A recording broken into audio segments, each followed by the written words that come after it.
All right, what it is. Y'all didn't know this. The big bounce out, bounces out, cake poked through the door. Hit the top this box, plug in my soliloquy. Maybe tough times don't last. Good people do don't stuff. Caught him in the fight line, maybe matter. Peak game, 84s on what? Swang. We clutched out. You know what we're talking about. That box. But before we get to the meat and potatoes, the main entree, the main dish, gotta introduce our second host, man. Future Hall of Famer, Coach of the Year, aka Coach B, aka Brother on the Hustle. Don't know what's going on with you, man. Hey, what it is, folks? K-Paul already let y'all know what it is. We clutched up, we clutched out. You know what we're here to talk about. We're here to talk about that boxing. But y'all know what I'm gonna say. God put breath in your body. Everything else is extra. Wake up, do what you gotta do. Take care of you, take care of the fam. Go ahead, K-Paul, let them know how we flow. Already. So we're gonna get into the list of fights, man, that just happened this past weekend. Hopefully the AO and Newey can save this so-called best fight card or best fight week, whatever they want to call it. But we ain't worrying about that right now. We're worrying about the stuff that just happened in the past. We're gonna start off with Teofimo versus Honorable Boza. Teofimo won by unanimous decision. He was hurt in the sixth round. Looked very fluid in there. So, Coach, let them know what you saw, and do you agree that Teofimo Lopez is ready for a Jambu Sentence or Terrence Crawford in the future? To answer your second question directly, no, he not ready. He not ready for a Jaren Sanders. And a lot of people would want to ask me why when that topic arrives. If it happens, it happens. I'll expand on that topic later. But let's talk about what just happened in the past. You know, we had seen Teofimo in the ring against Barbosa. Barbosa been revving up and trying to get Teofimo in the ring with him for a long time. Uh, in my opinion, poor performance on Barbosa's behalf. He didn't know how to cut the ring off. He didn't know how to actually engage with a Teofimo Lopez. Pause, no freak is in full effect at this point. He was simply just unaware, not educated, not skilled enough, not quick enough, not sharp enough, and didn't even come up with the correct fight plan to be in the ring with a Teofimo Lopez. Now, a lot of people say Teofimo looked sharp. His defense looked impeccable. His footwork is outstanding. His everything. Everybody, a lot of people would say, excuse me, that Teofimo was on point, and I agree 100% wholeheartedly. But I cannot overturn or give Teofimo 100% full credit for looking as good as he did against Barbosa. Why? Simply because Barbosa has no right or no reasoning to be in the ring with a Teofimo Lopez. He has done nothing to be in the ring with a Teofimo Lopez, and Teofimo Lopez did exactly what he should have done against a Barbosa. To me, in my opinion, this fight was boring. In my opinion, it was nothing but high tech sparring for Teofimo Lopez. And for those who don't understand, high tech sparring is basically when you get in there, you get two decent fighters, you get in there and they just get in there and get a good feel for each other and they work on what they need to work on to prepare for a fight. In my opinion, that's all this was from Teofimo Lopez's point of view. In my opinion, it was just high tech sparring. I do give him credit for getting in there and being, sharp and 100%, defense is impeccable and all that stuff. But you did it against a guy who's, I don't want to say it nobody, but he shouldn't have been a threat, period, to Teofimo Lopez. Teofimo Lopez should be fighting the elite of the elite in his career. But again, to answer your question, this fight was okay. What Teofimo did, he was supposed to do. It was a high tech sparring match, in my opinion, and it was that. Is he ready for a Jerron Boost? And it's no. Or Bud Crawford? No. Yeah, I second that. He's not ready for any one of those guys. Um, I think that they boots will have a man doubting himself. Terrence Crawford will retire. Terrence Crawford. I mean, Teofimo Lopez. That's just what I see. He's not ready for any one of them. Honorable Boza didn't step up to the plate. He did all that talking. He talked big, but didn't deliver on anything. Didn't know what to do. That's what I saw in the matchup. He was doing a lot of simple things in there. Teofimo was in there having fun. You know what I mean? Just playing with them paws. So, um, I would say Teofimo I won't say it was just like a dominant performance. I would just say Honor Barboza just didn't know what to do, in my opinion. So hopefully Teofimo, gets a big fight. It's a lot of big fights for him at 40. Antoine Russell, Super Matias, Liam Paulo, Richardson Hitchens. I really like that fight. Um, Frank Martin, he's up at 140 now. Hmm. So and then it's a lot of big fights at 40, 40 cracking. So instead of Teofimo trying to get a payday and take a loss and sell his soul for $1, he should try to look to build his resume and fight in a very talented division. That's just my perspective, my opinion. We're gonna take off to the next one. Devin Haney versus Jose Ramirez. Devin Haney wins by unanimous decision. He ran all night, in my opinion. But coach, what did you see from Devin Haney? Do you think his mental is right? Do you feel like he should go into after this win a Ryan Garcia rematch? Do you think there should be a Ryan Garcia rematch, or should he take another tune-up? Let me know something. I agree with what you said. I basically seen Devin Haney run all night. It was no masterclass. He looked unsure of himself. He looked not at ease. He didn't look comfortable. He showed the old Devin Haney maybe once in this fight. He threw a decent 1, 2, 3 combination and stepped off immediately after he threw the combination. So we seen a flash in the pot of Devin Haney of old. It was very, very, very, very. It was very boring fight. Very boring fight, and I couldn't understand for the life of me why Devin Haney was running so much. Ramirez, another again, he was unsure of himself. He didn't know how to cut off the ring. He didn't know how to let his hands go in the moments Devin Haney was, giving him the opportunity to let his hands go. So really, again, and like I said about the Teofimo Barbosa matchup, it was high tech sparring for Devin Haney, and I wouldn't even say that for Devin Haney because he was on his back foot, and I couldn't understand for the life of me why are you running and why are you on your back foot in this fight? You have all the advantages. I'm talking about IQ. I'm talking about speed. I'm talking about footwork.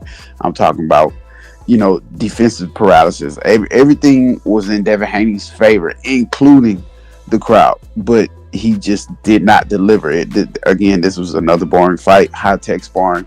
Is he ready to take on a Ryan Garcia? No, I don't want to see the rematch either. I don't think it should be a rematch, and I'll expand more on that when we talk about the next fight. But at the same time, Devin Haney needs to take another tune-up fight, get in there, and kind of mix it up. You need to get in there and show us, hey, Devin Haney is really back. You're not scared to take a punch. You know what I'm saying? Because in my opinion, that whole fight, he was literally unsure of himself, and he wasn't going to allow any type of punches to land at all, especially any type of power punches. So, in my opinion, that was another boring fight. Yeah. Um, Devin Haney looked unsure of himself, in my opinion. Um, Boxing's more mental than physical, like coach was alluding to. Devin Haney got a lot of skill, bro. A lot of skill, but his mental ain't there. So I feel like he needs to build his confidence back up. I do feel like he can get his confidence back up if he continues to basically build. What I mean by build, getting tune-ups and doing a little more. I feel like he didn't want to take no risk in this fight. And if I was his coach in this fight, I would. I'm not gonna lie, I would have lost it. I would have lost it on Devin Haney. I would have cussed him out. I ain't gonna lie to you. I probably would have slapped him. I mean, I'm just saying. If I was his daddy and I'm talking to him and he ended up like, bro, Jose Ramirez was there to be stopped. Jose Ramirez is not the same fighter anymore. So you could have easily just got a TKO victory if you would have pushed, kind of do a little more. But for you to sit there and throw 200 some punches in a 12 round fight, and I read somewhere that Chris Eubanks and kind of been through 200 some punches in 3 rounds, so that lets me further know that you were scared, man. You were scared. You didn't want to take no risk. You were still in fear of getting knocked out again. And but that's part of boxing. You gonna get touched. You gonna get hit. Pause. So hopefully Devin can shake this off. He need one more tune up. Who do I want to see him in there with? And I don't know. He needs to fight somebody, if he gonna campaign at welterweight, he need to fight a light touch at welterweight. And then, if he get his confidence back, then he can start going after names. But, you know, I think even if he get his confidence back and he decide to go to 47 and he try to mess with Boots, right, you Mm-hmm. know. But I want y'all to understand something. These so-called top fighters that people are praising, okay, when they get into fights, look at their confidence. But when you look at the real fighters like Caleb Plant, he took a loss. He got knocked out by Canelo. He came back knocked out under the real. You know what I mean? And fought went tooth and nail with David Benavidez. You know, and then knocked out McCumbee. So Erickson Lubin then got knocked down, knocked out, I think 2 times. This man's still confident. He still believes he could be a champion. He still believes that, he could be the best in the world. When you see him talk, you hear him talk, and you see his body language, it's a level of confidence that they believe in themselves. So I don't know if Devin really wired that way. I'm not gonna lie to you. When I see a fighter that has, you know, basically a defeated mindset after one fight that he didn't perform well in, it made me kind of question that you're not mentally tough. I mean, coach, when you say that as a coach, seeing your fighter like that, I mean, how would you build up your fighter? If your fighter was in a tough fight, he lost or he won, but it was just close or it was tough, and how would you build back up your fighter? I mean, from a coach's perspective, I need people to see from a coach's perspective how you're gonna build your fighter back up. I mean, in all honesty, like I tell all fighters when I get a chance to be in there and get a chance to coach and train and teach them the sport of boxing, I tell them all the time, you can win, you can learn a lot more from your losses if you're in the right mental state. If you just in there and you consistently winning, and when you finally take a loss, you don't know how to accept it. You don't know how to bounce back. You don't know how to move forward. You completely shell shock yourself. You shell shock your coaches. You shell shock your corner, and it just makes it all the harder to battle back and be, that champion or that high elite boxer or fighter or whatever you are when you get in the ring. It makes it all the harder. But if I have a fighter who was elite and he takes a tough loss, regardless of the situation, what he encountered and what the other fighter, what the opposition was taking, it doesn't matter.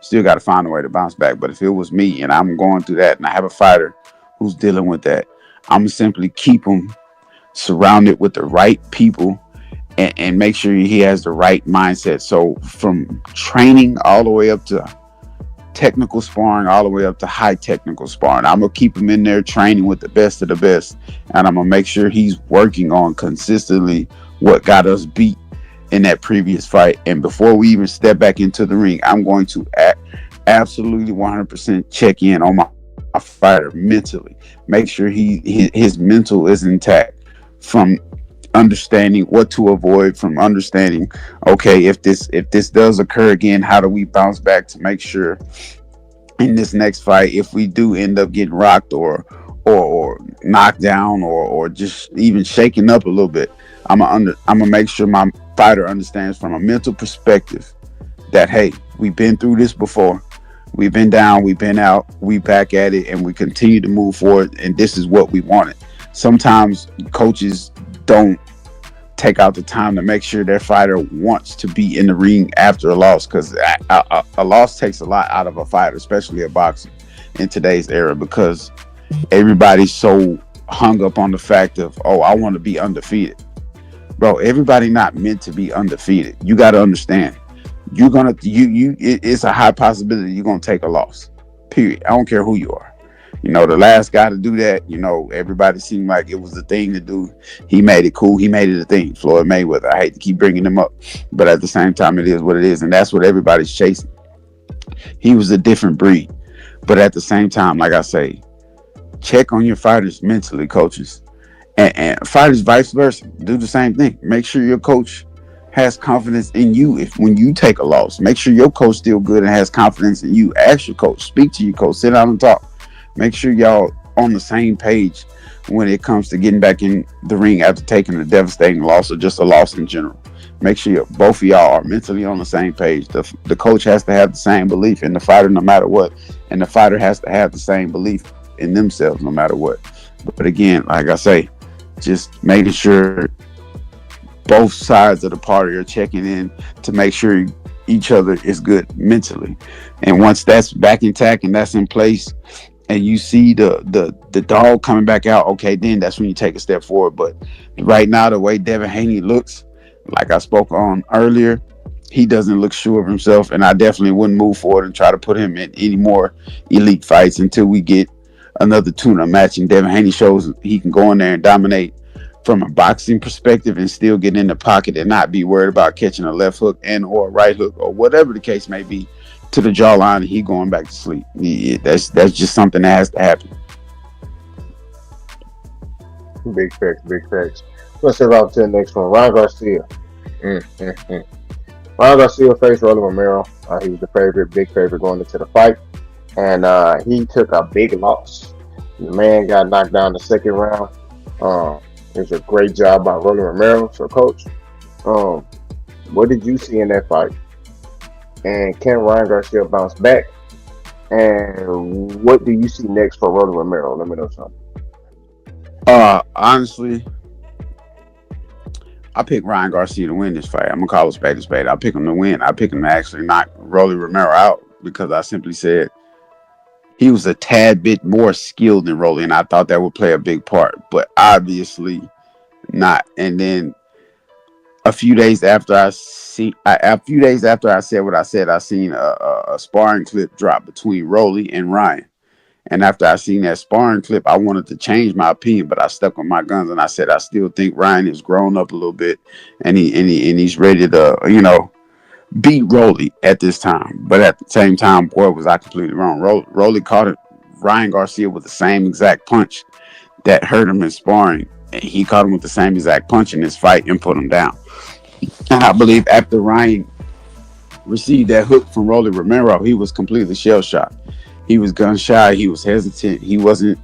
He wasn't ready to. He wasn't in the mood to fight with Rolly. He wasn't in the mood to slug it out with Rolly no more. And then after that happened, we already know Ryan as a boxer is not the best resort for him to be going to after he's been knocked down in a situation with Rolly as he was. But at the same time, with Ryan Garcia, I believe he's plateaued. We've seen the best of Ryan Garcia. You know what I'm saying? He had his moment. It was taken from him. Of course, well, he took it from himself. According to, well, allegedly he took it from himself. You know, with the PED situation against Devin Haney, he had his moment. Again, he does have a decent resume at this point in his career, but at the same time, I think he has plateaued. I don't think we'll see any worse or any better for Ryan. Hopefully, we don't see any worse, because if you get worse, it's time to hang it up.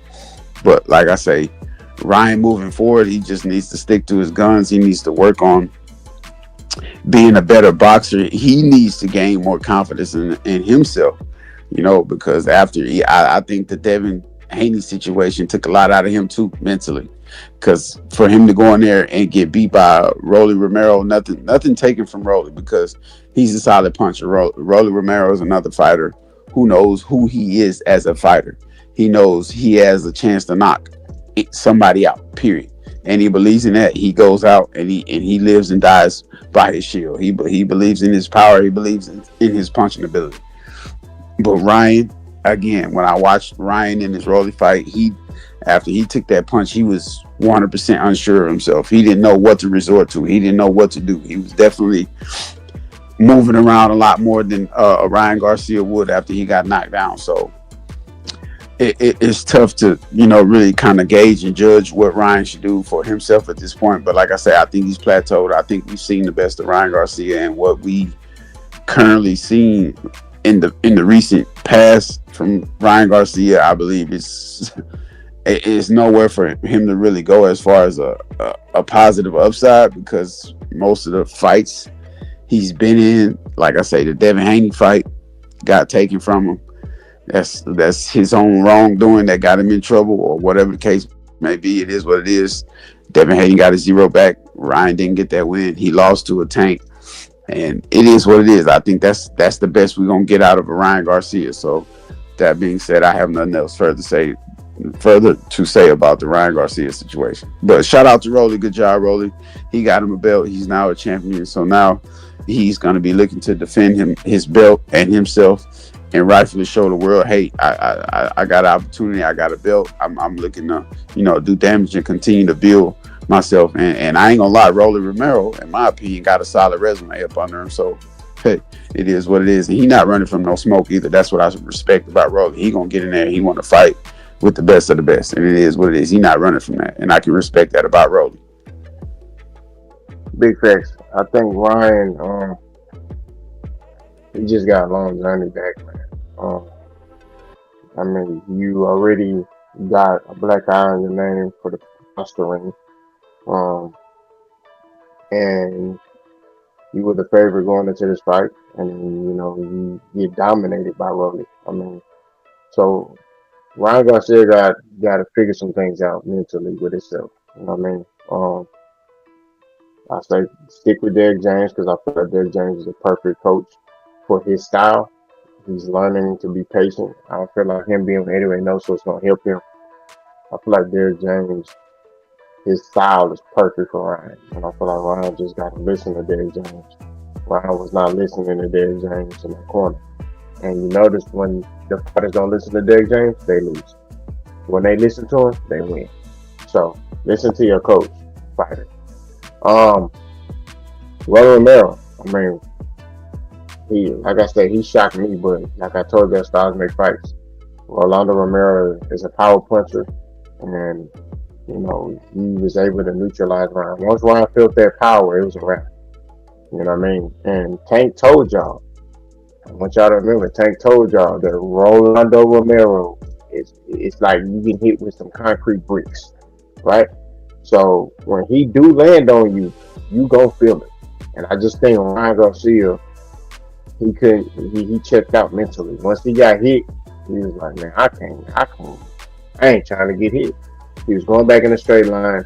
Rolly was pawing at that jab. I don't know if you saw that, coach. He was pawing at Ryan Garcia's lead hand, which was kind of forcing Ryan to not use a jab. He took it away and basically forced Ryan to only try to throw a left hook, which you could see that a mile away if you pin in that lead hand, right? Correct. So, it was just a dominant performance by Rolly. Great fight plan, and it was a continuation of the sparring. Where does Rolly go from here? He need to go back to 140 because if he, they say the winner of this fight supposed to fight Boots. I'm telling you right now, if Boots, oh God, if Boots get in there with Rolly Romero, Rolly is gonna retire. That's all I gotta say. He gonna be Boots gonna beat the boys. He gonna beat the Cuban beans and rice out of that man. I'm telling you that right now. Right? And it's no disrespect to Rolly. Rolly's a good fighter, in my opinion. It's for his style. He has an awkward style. He came into boxing late. He's not really a fundamental guy. Um, and with the right matchups, he can dominate certain guys. All I'm saying is that matchup right there. You know, so Rolly, please go back down to 140. Or, I would like to see him in it with Brian Norman or Mario Barrio. I think those are, respectable fights that he has a chance. But other than that, you talking about Boots? No, it ain't happening, But let's take over to the next one. So, Turk, man. Turki Alalshikh, man. He, let's just say he gets some backlash, man. Let's just start from our eyes, right? That was the worst weekend of boxing I've ever encountered in my life. I mean, wouldn't you say the same, Coach? Matter of fact, I'm not, I ain't even gonna say nothing. Okay, Coach been having some built up things to say about Turk. Turk, man, he needs to hear this. So, Coach, I'm gonna shut up, be quiet. Floor is yours, man. Go ahead and cook, man. Do your thing. All right, look, I'm gonna be honest with y'all. I hate to keep picking up this stick and beating a dead horse, but it's about time that everybody is starting to see and get frustrated right along with me and K Paul on this Turkey Alalshikh situation. Now, I'm gonna say this: a lot of people like Turkey because why? Oh, he's getting the fighters paid. Okay, cool. I respect that. Get them paid. But other than that, when has he delivered? Like, I'm tired of turning on a Turkey Alalshikh promoted card, and these fights are just outright boring. And he's putting fighters in harm's way, jeopardizing their physical health and just overall crippling their careers. Because some of these fights that he's putting together, certain fights and fighters aren't ready to be in the ring with certain people, and it shouldn't be happening. And I'm tired of Turkey Alalshikh stealing from the people. Like, you keep putting on these supposedly extravagant events, and the only thing extravagant about the event is the venue. The venue looks good, the presentation looks good, the concert looks good, but overall, people are there for what's supposed to be taking part and taking place in the ring. This last card Turkey had put together, every single fight was boring. And no disrespect to Romero because he did his thing. But at the same time, it was like, oh man, Ryan, you getting exposed. You getting exposed, bro. You supposed to be one of the best of the best, and Rolly's supposed to be one of the gatekeepers, but yet you get in a situation to where both of y'all getting paid and you get exposed. Devin Haney, no nuts, no glory at all. Didn't deliver at all. Teofimo Lopez, high technical sparring match. This was a boring card. You stealing from the people. You got people paying $59.99, $89.99 to watch your card, and you sitting there stealing from the people, the fans of boxing. And people keep wanting to say he's good for boxing, and how is he good and great for boxing? The only thing you can tell me is Turkey Alalshikh is great for getting fighters paid. That's not enough to sway me or persuade me to believe that Turkey Alalshikh belongs as one of the top promoter or top promotional companies in the sport of boxing. Not only that, let's talk about the time slot he picked. I believe these fights got on jumping, cracking, popping, shaking, however you want to put it together, at 4:30. At 4:30. 5 o'clock, maybe. But, bro, how you gonna get your real boxing fans involved and you got this jumping off at 4:30? You got people just now getting off of work. You got people sitting in traffic. You got some people headed to work. Now, granted, you can't please everybody when it comes to the sport of boxing, but at the same time, at least you can do is give us a decent time slot, and then you pick the time slot in favor of you, so you can get back to Saudi Arabia and be ready for the Canelo Alvarez and Skull fight. Let's be honest. I'm gonna call a spade a spade. You did that for you. You wasn't helping nobody out. Then you set up a venue somewhere in the middle of New York where it's all type of extra distractions. You got people walking down the street making excessive, unnecessary, noises. You got cars driving by, and then it's a VIP arena. Only people you invited can attend. What is that? How you gonna make some money like that? That's stealing, bro. That is stealing. And I don't think, as boxing fans, fighters, casual fans, however you want to put it, I don't think we should keep praising and applauding these type of mannerisms coming from somebody who's not deeply rooted, blood, sweat, and tears involved in the sport of boxing. He's just a guy who came from overseas, Prince or King or wherever he's from, and said, "Hey, I got an unlimited amount of money I can throw at you," and that's that. That's not enough to convince me, to make me believe that Turkey Alalshikh is good or great for the sport of boxing. It's just not enough. I'm sorry. And it's time that these type of mannerisms and these behaviors and these cards that he's putting together gets called out. We need to start calling a spade a spade. These cards are trash. They're trash. They're boring. They're not delivering. And I don't even know how he's even profiting off of these events. Like what I need to go check out the marginal error or the marginal profit that he's supposedly supposed to be gaining out of these events, because I haven't. None of these cards have lived up to the hype. None of them. None of them. You got a few. You got a few you can exclude, but at the same time, it's like, bro, you consistently put on poor promotional events, and I can bring up the MGM Grand. The MGM Grand is not the most beautiful sighting ever. But at the same time, when an event is put together in the MGM Grand Arena, it comes to life due to what always happens in the ring on the strip of Las Vegas, Nevada. That's what brings the MGM Grand to life. That's what brings it to life.